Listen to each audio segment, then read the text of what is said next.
মৌসুমি ফলের সরগরম দিনাজপুরের বাজার, লিচুর চাহিদা আকাশচুম্বী। ৩রা জুন ২০২৬ বুধবার। দিনাজপুর প্রতিনিধি মোহাম্মদ মিজানুর রহমান অন্তর। তীব্র গরমে জনজীবন যখন প্রায় স্থবির হয়ে পড়েছে, ঠিক সেই সময়ই জনজীবিকার তাগিদে মানুষকে চালিয়ে যেতে হচ্ছে দৈনন্দিন কার্যক্রম। এরই মধ্যে ঈদুল আজহার পরবর্তী সময় দেশের বিভিন্ন বাজারে দেখা যাচ্ছে মৌসুমি ফলের সমারোহ। যেন প্রতিটি বাজার পরিণত হয়েছে এক একটি ফলের বাগানে।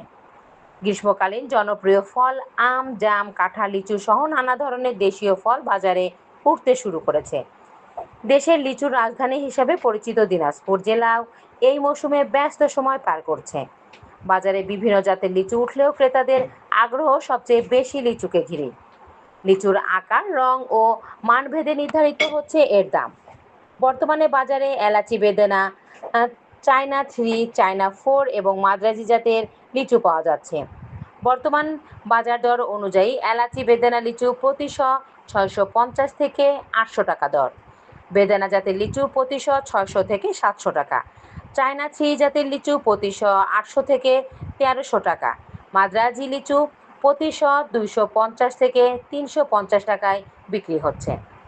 তবে লিচু চাষিদের মুখে তেমন হাসি নেই। আগাম ঝড় বৃষ্টি ও প্রকৃতির দুর্যোগের কারণে জেলার অধিকাংশ বাগানে ব্যাপক ক্ষয়ক্ষতি হয়েছে। ফলে প্রত্যাশিত ফলন থেকে অনেকটাই বঞ্চিত হয়েছে বাগান মালিকরা।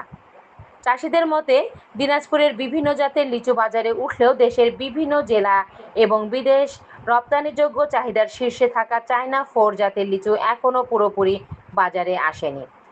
বাজারে এ জাতের লিচুর সরবরাহ বাড়লে বেচাকেনা আরও জমে উঠবে বলে আশা করছেন তারা।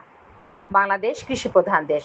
সুফলা সুজলা সুফলা শস্য শ্যামলা এদেশের প্রকৃত আমাদের জন্য এক অনন্য আশীর্বাদ। তাই পরিবেশের ভারসাম্য রক্ষা এবং ফলের চাহিদা পূরণের লক্ষ্যে নিজেদের বসতবাড়ির আশেপাশে বেশি বেশি ফলজ ও বনজ বৃক্ষরোপণের আহ্বান জানিয়েছেন সংশ্লিষ্টরা। এতে যেমন ফলের চাহিদা পূরণ হবে, তেমনি গাছ থেকে পাওয়া যাবে জীবন রক্ষাকারী অক্সিজেন। মোহাম্মদ মিজানুর রহমান অন্তর, উপজেলা প্রতিনিধি, চিরিবন্দর, মুক্তিযুদ্ধের চেতনা টিভি।